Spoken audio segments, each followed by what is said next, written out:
자, 이제 오늘 성경 인물 탐구 6번째 삼손에 대해서 시작을 하도록 하겠습니다. 자, 삼손 시대의 이제 시대적 배경을 살펴보면은요, 말 그대로 혼돈과 무질서의 시대다라고 말씀을 드릴 수가 있습니다. 이 모세 그리고 여호수아가 살아있는 동안에는 훌륭한 지도자가 있었잖아요. 아주 출중한 지도자들 밑에서 신앙적으로도 이 이스라엘 백성들이 바르게 서 있는, 그래서 여호수아 마지막 그 유언이 뭐예요? 나와 내 집은 여호와만을 섬기겠노라. 너희는 누구를 섬길지를 너희가 택하라 하면서 우리가 하나님만을 섬기겠습니다 하는 이러한 고백을 할 수 있을 정도로 바로 서 있는 모습이었는데, 이제 사사 시대로 들어오면서 사사 시대에는 이제 하나님께서 가나안 땅에 있는 모든 가나안 족속들을 다 진멸하라 말씀하셨는데, 사사기 초반을 보면은 실제로 다 진멸하지 못한 정황들을 발견을 할 수가 있어요. 그래서 이 진멸은 하나님께 귀의하고 또 하나님을 믿고 받아들이는 이 사람들, 모든 사람들에게까지 다 적용이 되는 게 아니고요. 그런 사람들은 또 받아들이고 그들과 어떻게 보면은 이렇게 함께 살게 되는 그러한 모습으로 이제 나타나게 되는데요. 그러다 보니까는 하나님이 이제 진멸하라고 한 것은 가나안 땅에 있는 그 죄악들, 가나안 땅에 있었던 우상과 악한 풍습들을 풍습들이 이스라엘 백성들에게로 옮겨가지 않도록 그렇게 명령을 하신 것이거든요. 근데 그 잔재들이 여전히 남아 있기 때문에 그게 이제 이스라엘 백성들에게로 들어가게 되는 그 모습을 보게 됩니다. 그러다 보니까 이스라엘 백성들 가운데 우상이 들어가게 되고 불순종이 들어가게 되고 그래서 음행하게 되고 사회적으로 종교적으로 부패하고 타락하게 되는 그러한 모습들이 초반부터 등장을 하게 됩니다.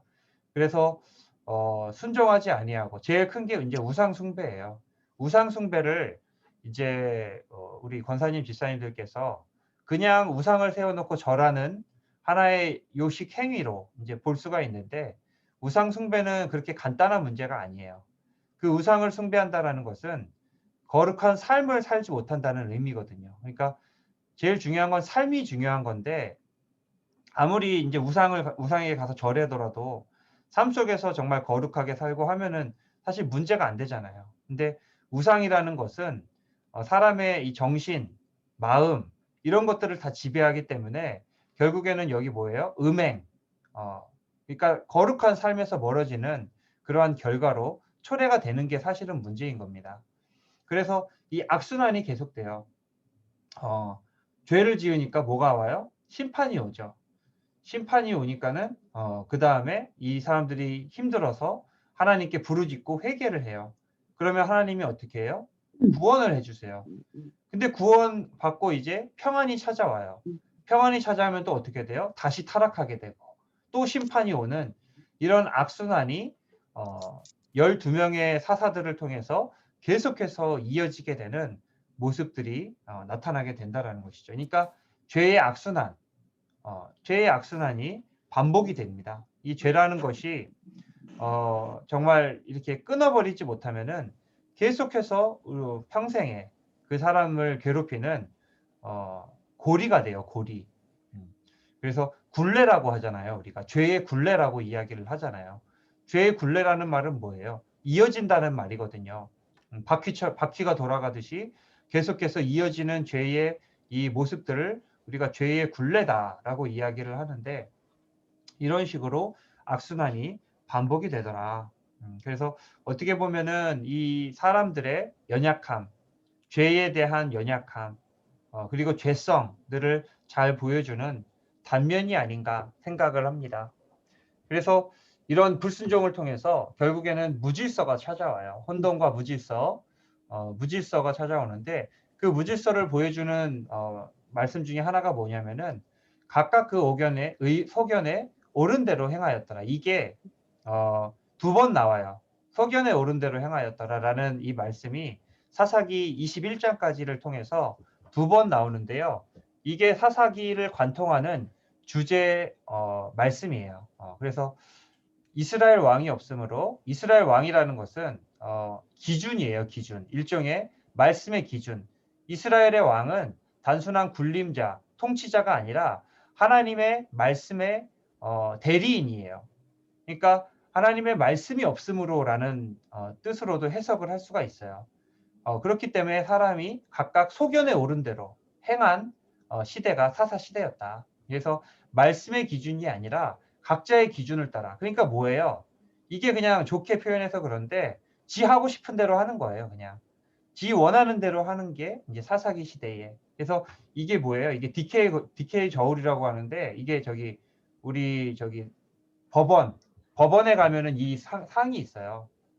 사람들 누군지 보지 않고 공정하게 저울을 하는.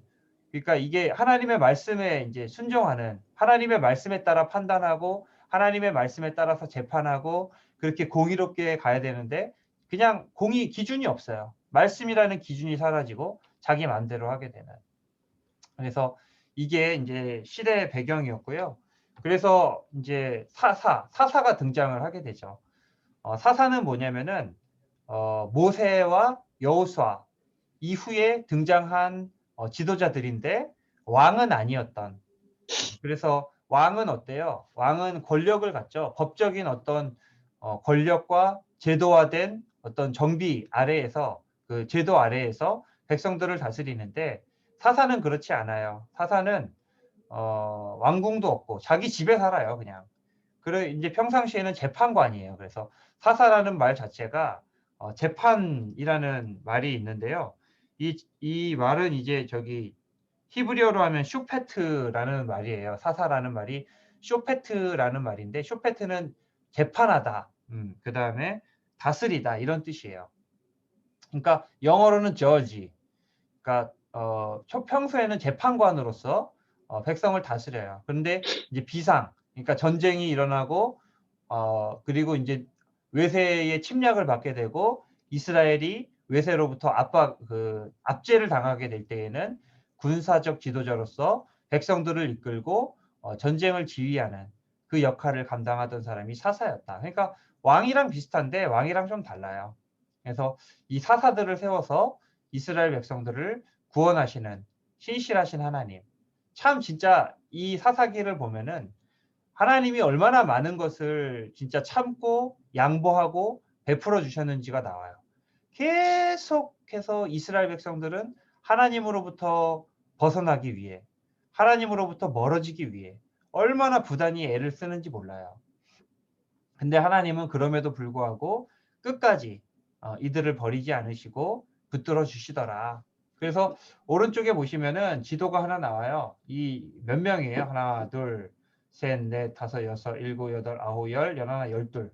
12명의 그 사사들이 이 사사 시대에 활약을 하게 됩니다. 그래서 각 지역마다 이렇게 이제 달라요. 입다는 갓 지파, 에웃은 베냐민 지파, 야일은 므낫세 지파, 기드온도 므낫세 지파, 그 다음에 이사갈의 돌라, 그 다음에 뭐 이런 식으로 삼갈. 이게 12명의 지파가 나중에 유다 지파는 어디서 나와요? 유다 지파는 여기 유다에서 나오죠. 남유다는. 그 다음에 뭐예요? 북이스라엘의 왕은 어디서 나와요?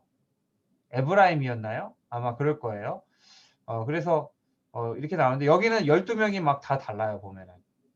우리가 오늘 살펴보게 될 삼손은 여기 단지파거든요. 여기 단지파인데 왜 여기 있을까요? 블레셋의 침입을 막는 것이기 때문에 단지파에서 나왔다라고 볼 수가 있어요. 그래서 이렇게 다양한 지파에서 다양한 사사들이 활약을 했다 하는 것을 기억하시면 되겠습니다. 이 블레셋에 대해서 이제 좀 알아봐야 되는데요. 블레셋의 핍박으로부터 구원하시기 위해서 하나님께서 삼손을 부르셨어요. 삼손이 이제 태어나게 하셨어요. 이제 블레셋이라는 이 사람들은 원래 가나안 족속이 아니에요. 가나안 땅에 있던 이 족속들은 우리가 지금 민수기라든지 신명기라든지 여기에 등장하는 가나안의 7족속이에요. 7족속 누구예요? 뭐 가나안, 아모리, 기르가스, 헷, 뭐 예. 예, 뭐 이렇게 나오죠. 일곱 족속 나오죠. 근데 이 블레셋은 가나안의 일곱 족속이 아니고요. 바다 민족이에요. 바다 민족. 그래서 에게해 근방, 그러니까 그리스, 에게해는 그리스 앞에 있는 그 바닷가를 이야기하잖아요. 지금으로 발칸 반도 앞에 그 에게해 근방에서 온 철기를 사용하는 바다 민족들이 요 해안가에 정착을 하면서 아스돗, 아스글론, 가사 요쪽에 이제 정착을 하게 되면서 영향력을 점점 확대를 해서 블레셋에 이제 5 고을이 있죠. 에그론, 가드, 아스돗, 아스글론, 가자. 요렇게 가사라고도 하죠. 그래서 지금도 요쪽 지역을 뭐라 그래요? 가사지구라고 하잖아요. 가자지구라고 그러잖아요. 지금 가자지구.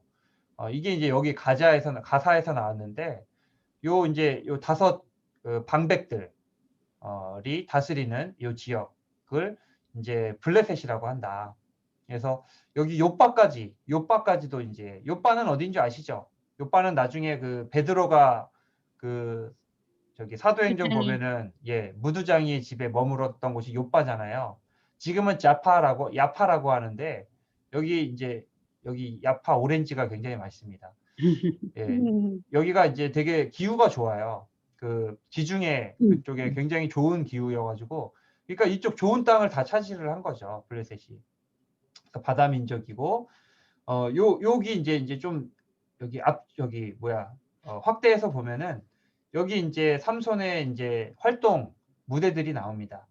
보면은 소라와 에스다올 사이에 있는 어디죠? 소라와 에스다올 사이에 있는 데서 이 저기 삼손이 태어나고 자라게 돼요. 여기 나왔었는데 잠시만요. 사사기 14장을 보시면은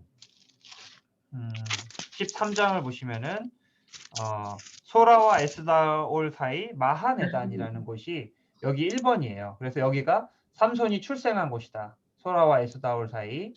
그래서 그리고 이게 2번은 어디냐면은 이 딥나라는 곳에 이제 여인이랑 결혼을 하게 되거든요. 근데 이제 그 가는 길에 사자와 싸워서 사자를 찢어 죽인 장소가 여기입니다. 2번이에요. 그래서 사자와 싸워 죽임. 그 다음에 딥나는 이제 저기 여인과 결혼을 한 데고요. 나중에는 열이 받아가지고 여우 300마리, 그러니까 150쌍. 왜 150쌍이라고 하냐면은 여우 꼬리를 묶거든요. 한 쌍씩 해가지고 꼬리를 묶고 그 꼬리에다 횃불을 꽂아가지고 밭을 불태우거든요. 그래서 그렇게 한 데가 여기 딥나. 그 다음에 여인과 결혼한 데 여기고요. 딥나의 여인을 저기 장인이 친구에게 줘버려요.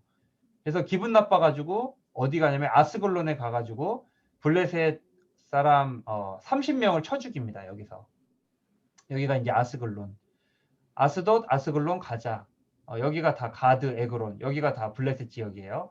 그 다음에 여기 요 라기스, 소라, 에스다 요쪽은 이제 여기 뭐예요? 그 이스라엘 지파 땅이고요. 그 다음에 이제 5번 여기에서 블레셋 1000명과 싸우죠. 여기가 라맛 레이, 이제 턱뼈의 산, 에나꼬레, 이제 그 솟는 샘, 요런 싸움이 있었던 곳이 여기고, 그 다음에 이제 여기 6번은 들릴라라고 하죠. 들릴라. 삼손을 파멸시킨 여인이죠. 이 들릴라가 사는 데가 이제 가사. 그 다음에 여기서 성문을 뜯어가지고 도망을 가요. 성문을 뜯어서 어디까지 도망가냐면 헤브론까지 가요. 여기까지. 그러니까 이게 이제 사람이 아닌 거예요. 성문 사람이 들 수가 없잖아요. 근데 이거를 혼자 뽑아가지고 어깨에 메고 이렇게 먼 거리를 간다. 이게 무슨 말이냐면은 아예 쫓아올 생각도 하지 말라는 거예요. 블레셋 너희들은. 내가 이렇게 힘이 세니까 쫓아올 생각도 하지 말아라. 그 다음에 여기서 이제 눈이 뽑혀가지고 맷돌을 굴리게 되고 마지막으로 다곤 신전 기둥을 무너뜨려서 3,000명이 사망했던 곳이 이제 여기 가사라는 곳이다. 이렇게 지도를 알고 계시면은 좋을 것 같습니다. 그래서 삼손의 행적이 여기 요 지역 안에서 나타나게 된다. 자, 다곤 신상을 섬기는 족속들이에요. 블레셋은. 다곤은 뭐냐면은 아까 그 바다 민족이라고 말씀드렸잖아요. 이 바다 민족이기 때문에 이 다곤 신상은 물고기의 신이에요. 물고기의 신. 그래서 인어공주 같은데 공주는 아니고 인어 왕자라고 해야 되나요? 인어 사람 이런 식으로 이게 하체는 물고기, 그 다음에 상체는 사람을 한 요런 신을 섬기는 자들이 블레셋 족속이었다. 그래서 이 다곤, 이 히브리어로 나가라는 말이 나가가 물고기라는 말이에요. 다가가. 다곤은 이제 물고기 신인데요. 이 화면은 뭐냐면은 나중에 이제 사무엘상 5장 가면은 그 이스라엘 백성들이 블레셋에게 대패해가지고 3만 명이 도륙되는 그런 치욕적인 패배를 당해요. 그 패배를 당하고 이제 언약의 궤까지 빼앗겨요. 그래서 언약의 궤를 다곤 신상 앞에 놨는데 그 다음날 이제 이 다곤 신상이 이 자빠지는 이 다곤 그 하나님의 궤 앞에 자빠지고 다시 세워놨더니 두 번째 자빠질 때에 손목이랑 목이랑 몸뚱아리가 다 절단이 나게 되는 그런 사건이 이제 일어나게 되죠. 이게 다곤 신상에서 일어난 일이거든요. 이게 사무엘상 5장 4절이잖아요. 그래서 이튿날 아침에 그들이 일찍 일어나 본즉 다곤이 여호와 궤 앞에서 또다시 엎드려져 얼굴이 땅에 닿았고 그 머리와 두 손목은 끊어져 문지방에 있고 다곤의 몸뚱이만 남았더라. 이게 이제 사무엘상 5장 4절 이런 식으로 해서 블레셋의 신들은 다곤이었다 하는 것. 그 다음에 가나안 족속이랑 이게 차별점이죠. 가나안 족속들은 누구를 섬겼어요? 바알과 아세라, 그렇죠? 남신과 여신. 그래서 굉장히 이 신을 섬기는 과정이 굉장히 이 성적으로 문란한 그런 모습들이 보이는데 여기는 다곤 신상을 섬겼던 것을 우리가 알 수가 있습니다. 자, 이런 시대적 배경이 있어요. 그런 가운데에 하나님께서 이스라엘 백성들을 구원하시기 위해서 삼손이라는 사람을 보내요. 자, 이 삼손이 이제 그 마노아라거든요. 이 남자가 단지파 마노아라는 사람에게서 태어나는데 여인이 이제 원래 임신을 못했어요. 임신을 못하다가 수태고지를 합니다. 수태고지라는 것은 이제 이제 출산을 하게 될 것이라는 것을 미리 알려주는 것을 우리가 수태고지라고 해요. 근데 이제 삼손의 사사기에 등장하는 12명의 사사들이 있는데 12명의 사사 중에 유일하게 수태고지가 있었던 사람이 이 삼손이에요. 마노아의 아들이죠. 그 다른 사람들 그러니까 그만큼 이 삼손이라는 사람에 대한 분량도 많고요. 그다음에 수태고지도 있고요. 굉장히 중요하게 여기는 인물이에요. 삼손이라는 인물. 이 사사기에 딱 걸맞는 사사예요. 그러니까. 그래서 여호와의 사자가 여인에게 나타나서 출산을 하게 될 것이 임신하여 아들을 낳을 것이다. 그를 삼손이라 하라. 그래서 이런 수태거지가 있다는 것은 하나님이 계획을 가지고 이들을 택하시고 쓰시기 위해서 출산하셨음을 의미하죠. 뭐 이삭도 그랬고요. 야곱도 그랬고요. 그 다음에 누구예요? 나중에 나타나는 그 누구예요? 사무엘도 그렇죠? 아이를 낳지 못하다가 하나님의 어떤 그 예언을 따라서 서원에 대한 그 응답에 따라서 사무엘을 낳게 되는데 이러한 수태고지는 하나님께서 그를 사용하신다. 목적이 있어서 그를 쓰신다 하는 어떤 의미가 있습니다. 그래서 이런 사사기의 유일한 예언으로서 이렇게 삼손이 탄생을 하게 되죠. 이 삼손이 태어날 때에 그에게 주시는 그 언약이 있어요. 뭐냐면 나시린이에요. 나시린은 레위인은 아닌데 레위인은 이미 태어날 때부터 하나님께 바쳐진 존재들이잖아요. 하나님을 위해서 봉사하고 성막봉사든지 하나님을 위해서 쓰임을 받아야 되는 존재들이 이 나시린인데 레위인이 아님에도 불구하고 하나님께 나 자신을 드리고 쓰임을 받기로 다짐하는 그 약속을 우리가 서원이라고 해요. 서원. 그래서 나시린으로서 서원을 하게 되면은 이제 하나님께 귀하게 쓰임을 받게 되는 그런 건데 이 나시린에게는 세 가지 의무가 있습니다. 이게 민수기 6장에 보면은 2절에서 8절에 이렇게 이제 기록이 되는데 너무 길어가지고 제가 다 쓰지는 못하고요. 요약만 해서 이렇게 올려드렸어요. 첫 번째는 뭐냐면은 술 마시면 안 되고요. 포도나무에서 나온 포도주를 비롯한 모든 소산을 입에 대면 안 돼요. 그러니까 포도 씨도 먹으면 안 되고 포도도 먹으면 안 되고 포도주도 먹으면 안 되고 포도로 만든 그 음식도 먹으면 안 돼요.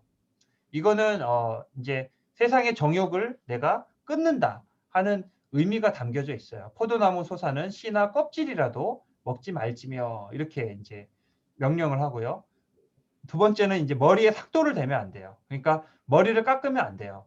지금은 가위로 깎지만 그 당시에는 칼로 머리를 깎았잖아요. 그래서 삭도라고 하는데 이거를 대면 안 돼요. 그래서 구별됨, 거룩함을 위해서 머리를 그대로 둬야 된다. 그래서 삼손 이 저기 그림들을 보면은 다 머리가 길어요. 그 다음에 세 번째는 시체, 죽은 자의 어떤 그 몸, 죽은 시체, 뭐 그것이 동물이든지 사람이든지 가까이 대면 안 된다. 이거는 부정함을 금지하는 상징적인 의미가 있습니다. 그래서 요 세 가지를 이걸 다 기억하셔야 돼요. 지금 앞으로 이야기 보시려면은 독주와 포도나무, 그 다음에 머리의 삭도, 그 다음에 시체, 요 세 가지 잘 기억하셔야 돼요. 제가 좀 이따 질문할 겁니다.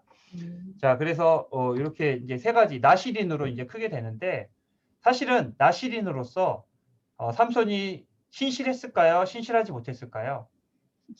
예, 당연히 사사시대의 사사인 삼손, 이 사사에 걸맞게 신실하지 못해요. 일단 이 결혼식이 나오는데요. 아이고 여기 민수기가 아니에요, 요거. 아이고 죄송합니다. 삼손의 결혼식이 나오는데 결혼 누구랑 해요? 딥나의 여인. 이름은 나오지 않아요. 들릴라를 제외한 나머지 여인들은 이름이 등장하지를 않습니다. 심지어 그 삼손의 어머니 이름도 안 나와요. 그냥 마노아의 아내라고만 나오지 이름이 등장하지 않는데 이 딥나의 여인은 블레셋 사람이에요. 블레셋 사람. 그러니까 이방 여인이랑 결혼을 하는 거예요. 거룩하게 구별된 하나님의 일꾼 나시린이 이방 여인과 결혼을 합니다. 그것도 이스라엘에게 철천지 원수잖아요.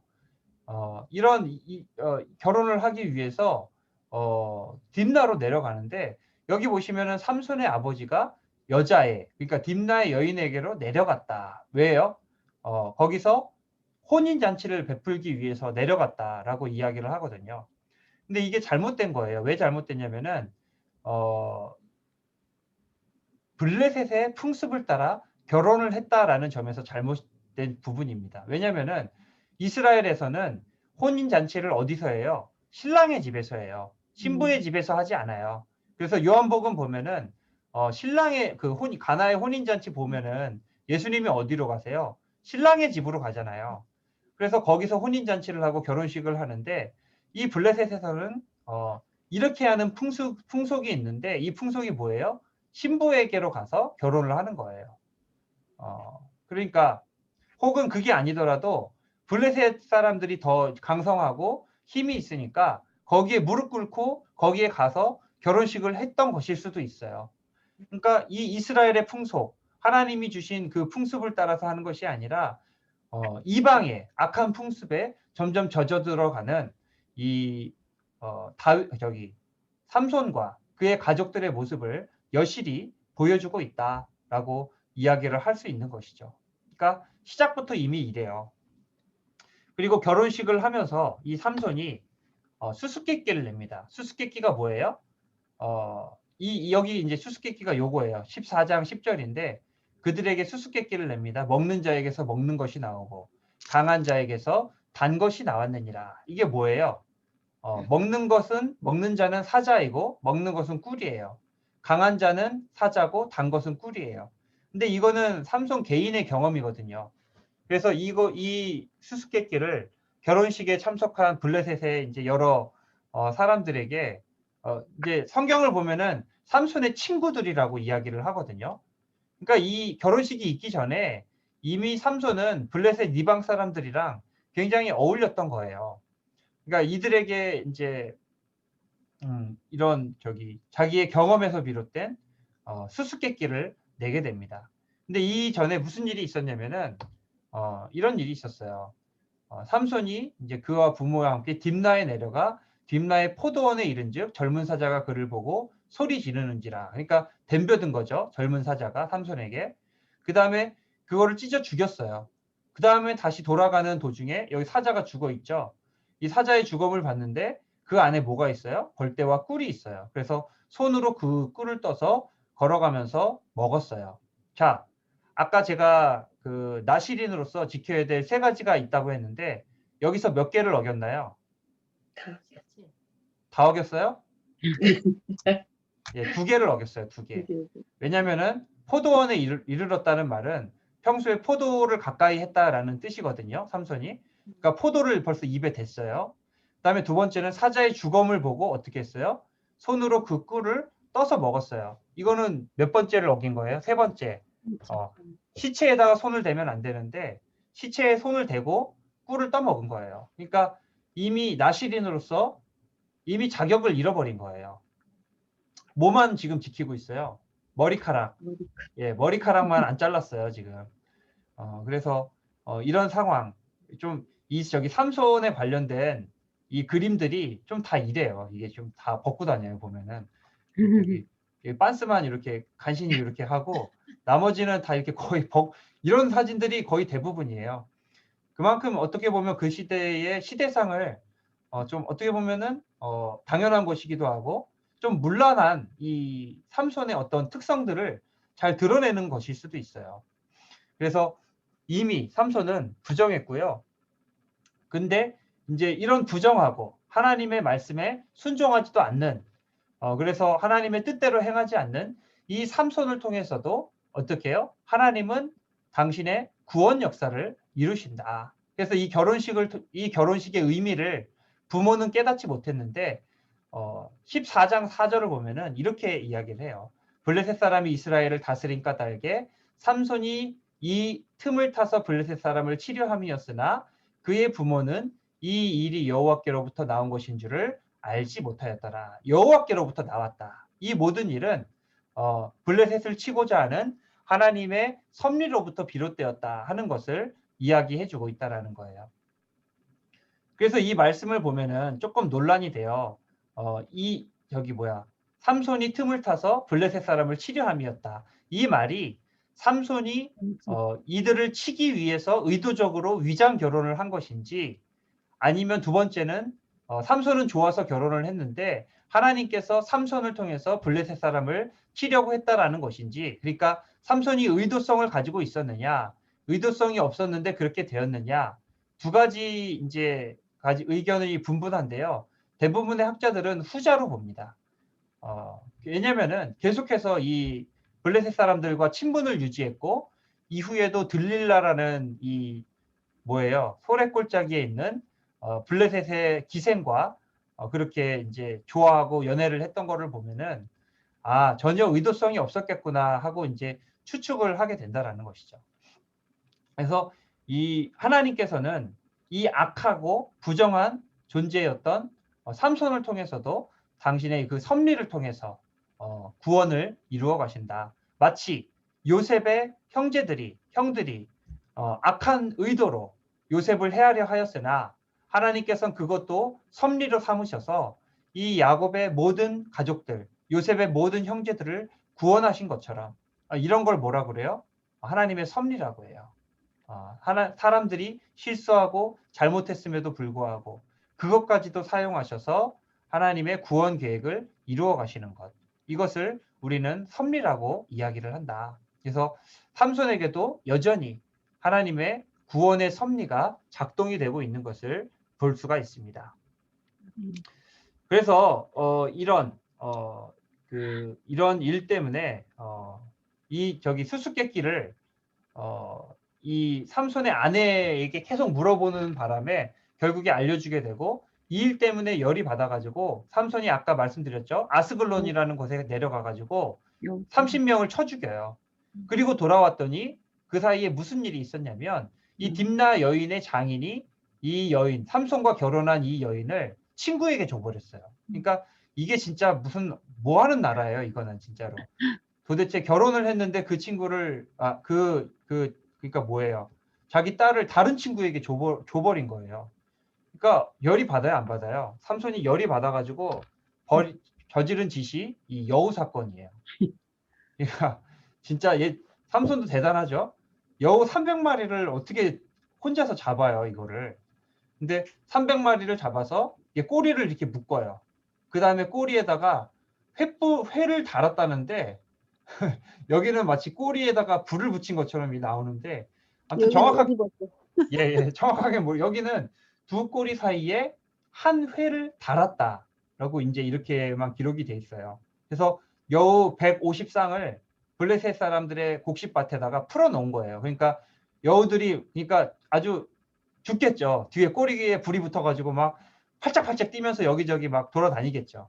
그러니까 이 곡식단을 쌓아놓은 이 밭을 아주 그냥 쑥대밭을 만들어 놓은 아주 그냥 불바다를 만들어 놓은 거기뿐만 아니라 포도원, 감람나무, 과수원까지 아예 이제 쑥대밭을 만들어 버립니다. 그러니까 이게 계속해서 이게 뭐야 복수의 악순환이 계속돼요.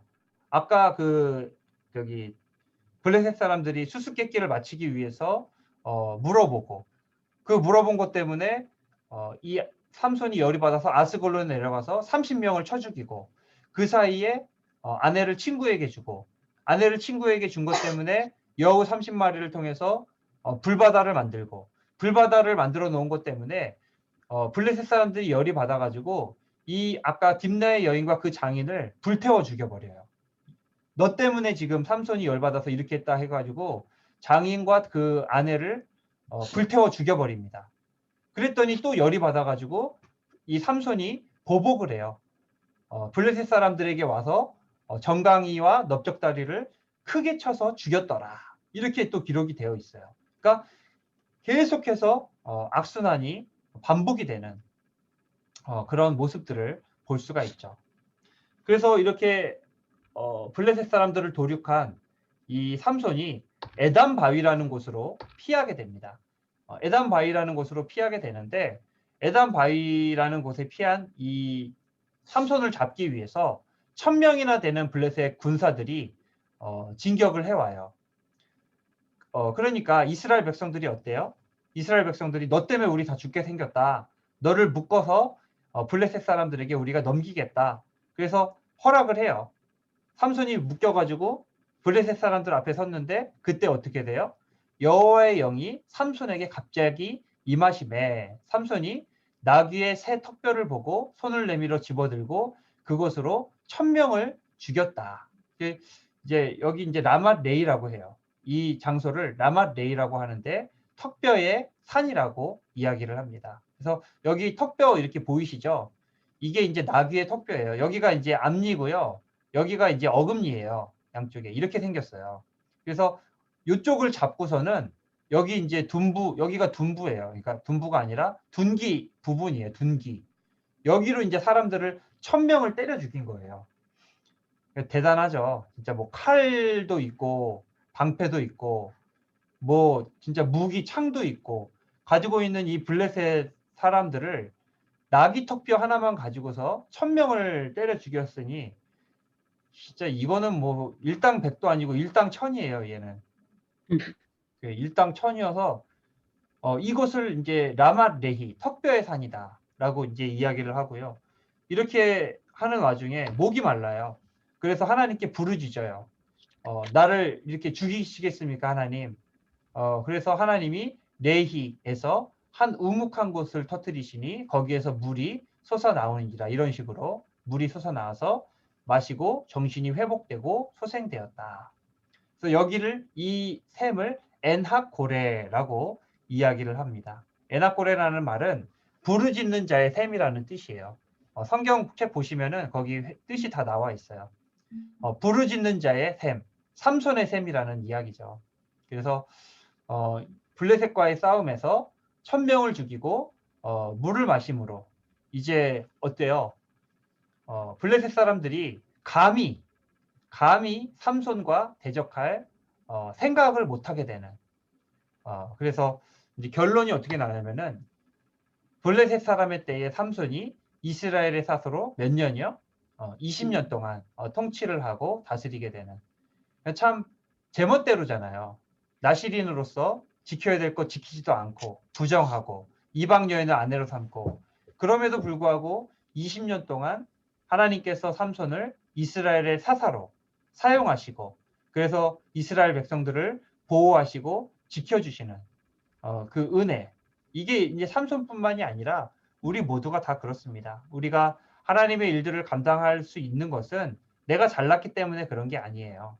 우리는 여전히 부정하고 하나님 앞에서 죄인이고 정말 그 부족한 것 투성인 그런 사람들이지만 하나님의 은혜로 지금도 하나님은 우리를 사용하고 계시다.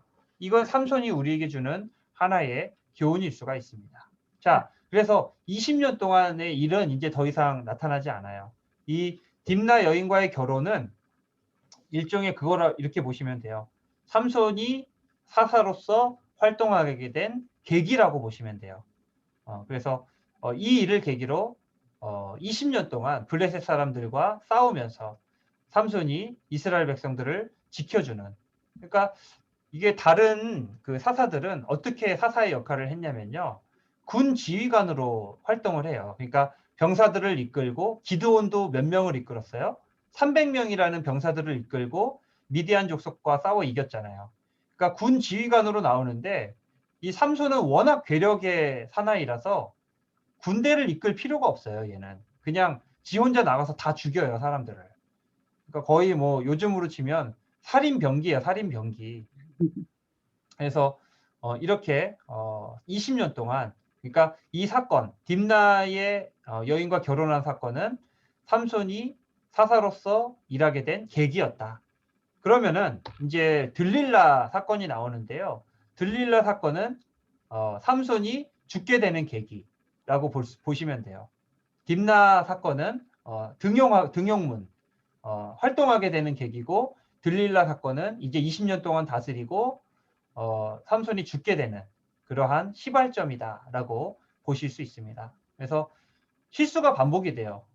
전에도 이제 딥나의 여인을 사랑함으로 인해서 큰 낭패를 볼 뻔했잖아요. 하나님의 섭리가 아니었으면은 삼손도 큰 낭패를 볼 뻔했는데 여전히 블레셋 여인을 사랑해요. 그러니까 이 유혹이라는 거, 그 유혹이라는 거는 이렇습니다. 그 하나님이 마귀도 그렇고 하나님도 그렇고 그 사람의 약한 부분을 계속 시험하세요. 그 부분들을 가지고 계속 공략하세요. 만약에 내가 돈에 약하다. 돈만 보면은 막 정신을 못 차린다. 돈 없으면 못 산다. 이게 돈에 약한 사람은 하나님이 뭘 가지고 시험하세요? 예, 돈을 가지고 시험하세요, 자꾸. 마귀가 그 사람을 뭘로 깨요? 돈을 가지고 그 사람을 깨어내요. 여자에 약하다. 그럼 여자로 그 사람을 깨어요. 명예에 약하다. 그럼 명예라는 것을 흔들면서 마귀가 그 사람을 깨기 위해서 노력을 합니다. 이 삼손에게도 약점이 있는데 왜 이스라엘에도 어여쁜 그 여인들이 많았을 텐데 이 이방 여인이 약점이었던 것 같아요. 블레셋 여인이. 그래서 아까 가사 기억하시죠? 왼쪽 아래에 있었던 그 지역 기억하시죠?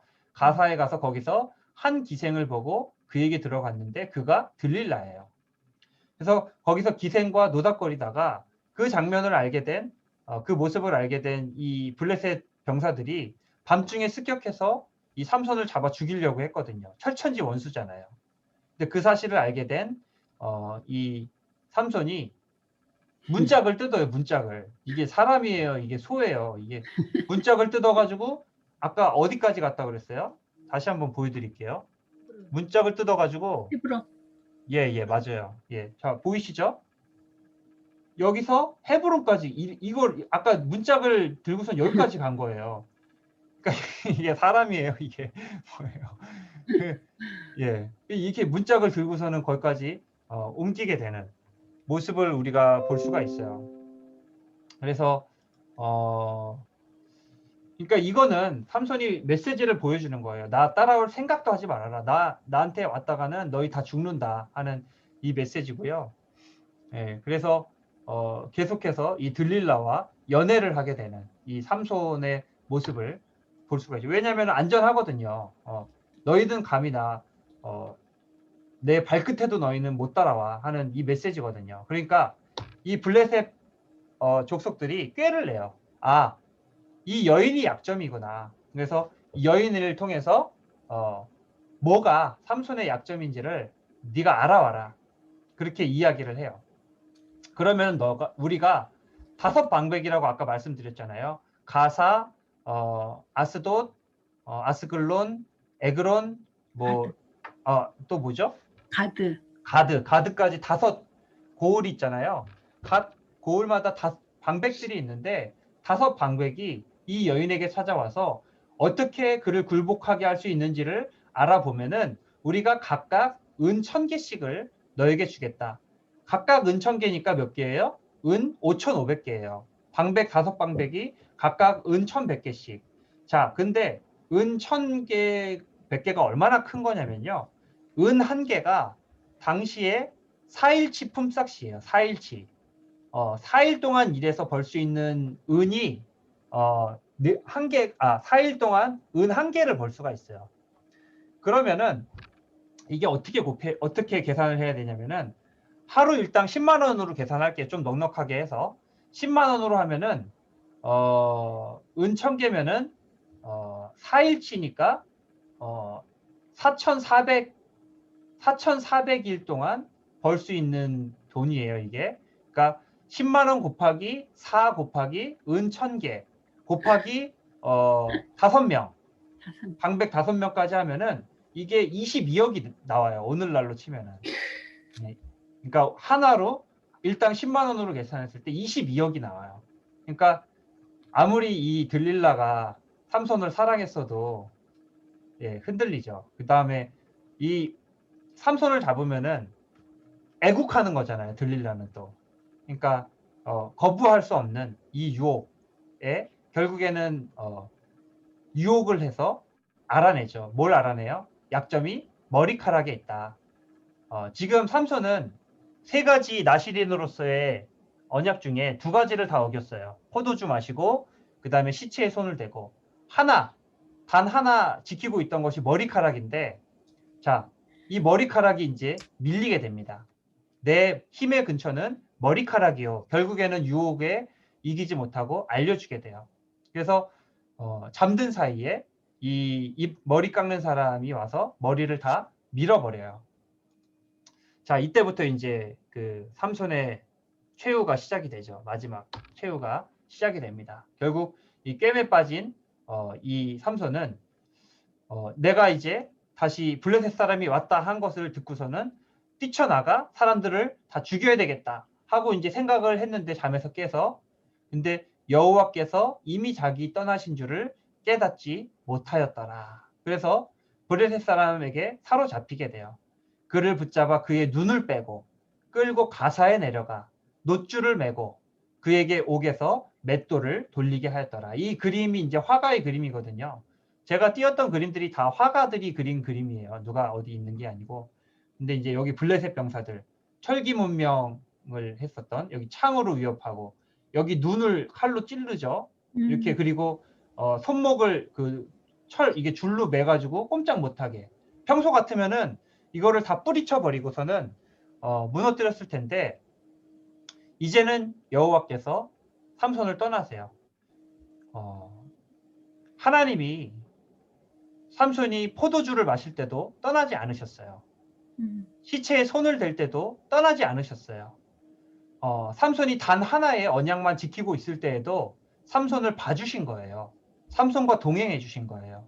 근데 3개를 다 어겼어요. 이제 머리카락까지 다 밀렸어요. 이제는 언약이 파기가 됐어요. 이제 하나님이 그래서 떠나셨어요. 더 이상 힘이 남아있지가 않아요. 결국에는 최후를 맞이하는 삼손의 모습을 우리가 볼 수가 있는. 그러니까 하나님이 얼마나 참 자비하신 분인가. 그렇게 어기고 하더라도 단 하나의, 이 뭐를 떠올리게 하냐면 아브라함이 하나님과 얘기를 하잖아요. 소돔에 10명의 의인이 있으면은 그 지역을 어떻게 하시겠습니까? 10명만 있어도 내가 그 지역을 멸하지 아니하리라. 이렇게 말씀하시잖아요. 근데 10명이 뭐예요? 1명이 없었죠. 그러니까 하나님께서 봐주시다가 마지막에 결국에는 다 무너지자 이제 영이 떠나시고 삼손이 죽게 되는 이런 모습들. 결국에는 어떻게 돼요? 두 눈이 뽑히고 옥에서 맷돌을 돌리는, 이 맷돌을 돌리는 것은 짐승이 하는 일이에요. 소나 이런 짐승들이 돌려야 되는 일인데 여기서 이 맷돌을 돌리면서 동물들이 해야 되는 일들을 하고 사람들에게 조롱거리가 되고 그리고 사람들의 재미를 위해서 웃음거리가 돼야 되는 그런 아주 비참한 그런 상황에 빠진 것이 바로 이 삼손의 비참한 최후였다. 그 보시면은 이 일이 있고 나서 16장 22절을 보면은 그의 머리털이 밀린 후에 다시 자라기 시작하니라 이런 말씀이 있거든요. 6장 22절 보면은 그러니까 정확하게 우리가 다시 한번 이야기를 하면은 힘의 근원은 어디에서 비롯된 거예요? 머리카락이 아니에요. 아멘. 예, 머리카락이 아니라 하나님이 힘을 주셨던 거예요, 사실은. 아멘. 머리털이 다시 자랐지만 아무 힘을 쓰지 못하는 것은 머리털에서 힘이 나온 것이 아니라 그 언약을 기반으로 하나님께서 삼손과 함께 하셨고 삼손에게 영으로 충만하셨기 때문에 그가 힘을 낼 수 있었다 하는 것을 22절이 우리에게 가르쳐주고 있다라는 것이죠. 그래서 이런 삼손의 비참한 상황 가운데에서 마지막으로 이 삼손이 하나님께 간구를 하게 됩니다. 부르짖어 이르되 나를 생각하옵소서 하나님이여 구하옵나니 나를 생각하옵소서. 두 번이나 간구를 합니다.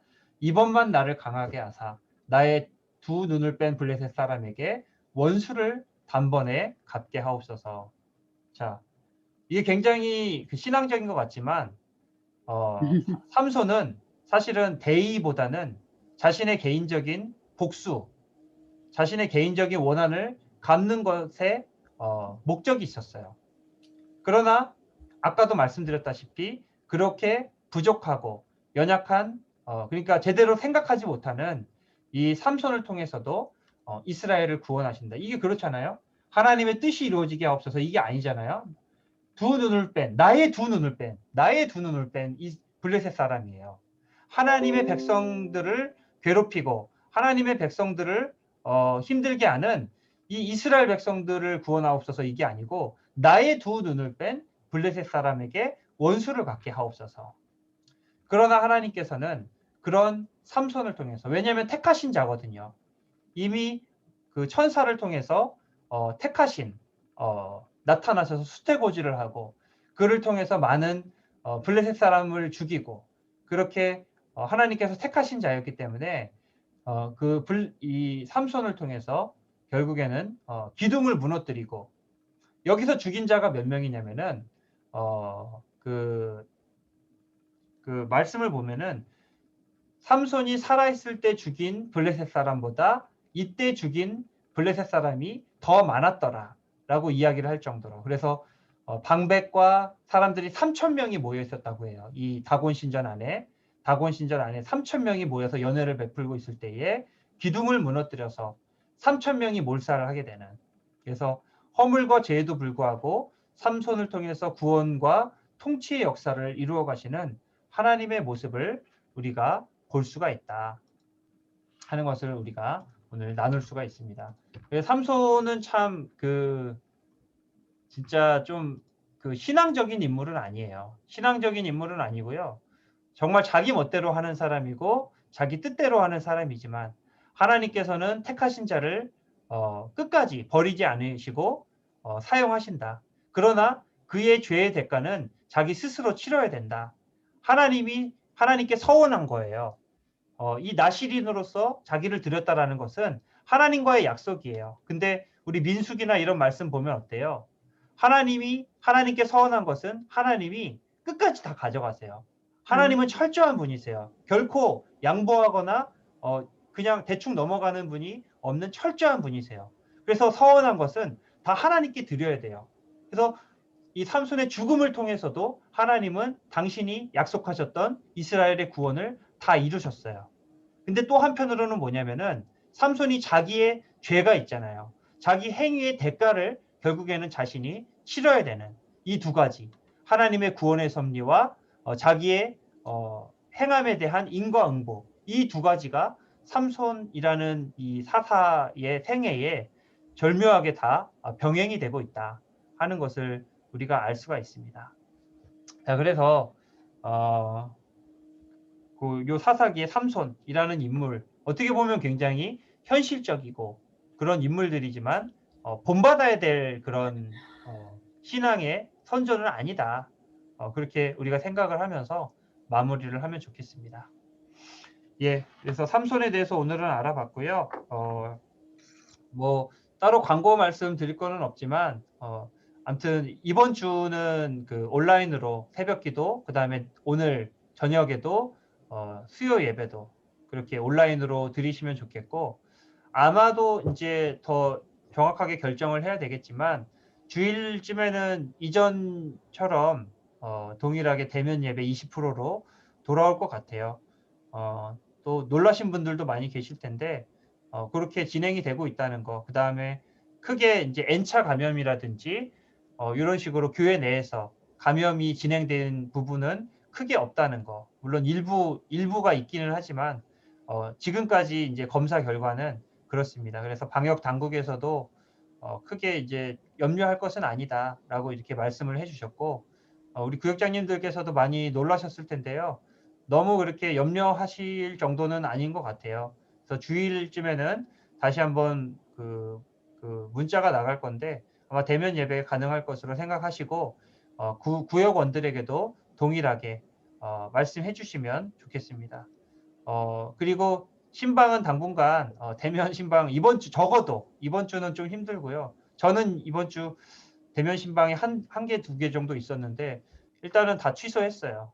일단은 지금은 좀 조심해야 될 상황이어서 다음 주도 이렇게 없는 것 같은데, 대면 신방이 가능하게 되면은 제가 구역장님들께 다시 말씀을 드릴게요.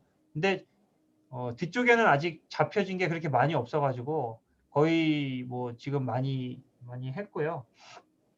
그거 이제 가능하게 되면 하더라도 이제 철저하게 마스크, 손소독 이런 거 철저하게 지키면서 해야 될 것으로 생각이 됩니다.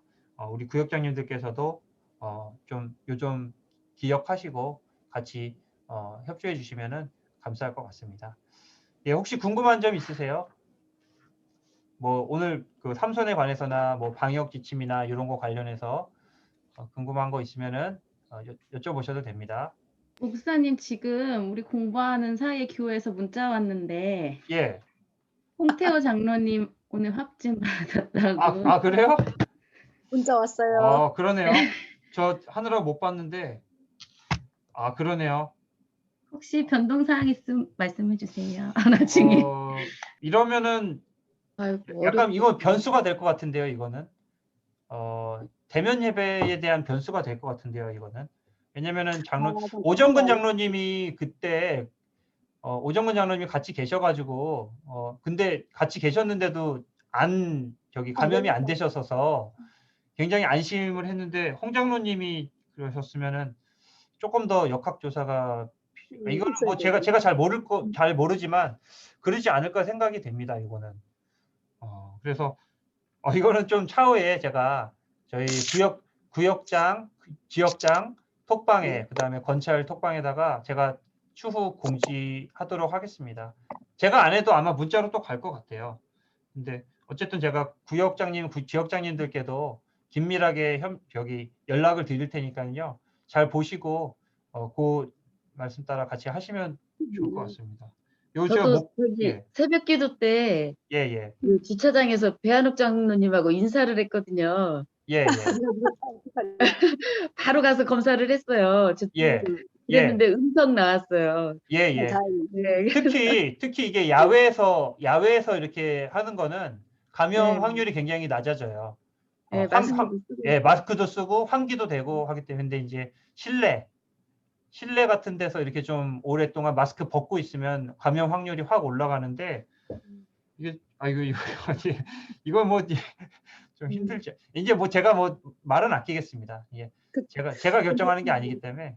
예. 오늘 우리가 배운 말씀 중에 목사님 있잖아요. 저는 예. 개인적인 건데 거기 사사기 16장 거기 22절에 그의 머리털이 밀린 후에 다시 자라기 시작하니라 이랬잖아요. 예. 그 저는 이거 사사기 삼손 이걸 읽을 때 어떻게 생각을 했냐면, 그래서 머리가 이제 밀리고 나서 힘이 다 빠졌는데 이제 자라기 시작해서 이제 자라다 보니까 이제 하나님이 이제 그 머리를 통해 가지고 힘을 다시 이제 능력의 근원이 돼서 그렇게 이제 나중에 그 성전 모든 거를 갖다 이렇게 무너뜨리는 줄 알았더니 오늘 목사님 말씀이 이 머리털이 밀린 후에 자라기 시작해도 예. 능력이 안 일어났다는 거예요. 그래서 제가 그건 새로 이제 느껴지는 거죠. 예, 그때까지 예. 저는 그게 이제 그래서 길어지다 보니까 이제 그런 능력을 행한 줄 알았는데 네. 자라기 시작해가지고도 능력이 없었다는 거잖아, 목사님. 예. 그쵸?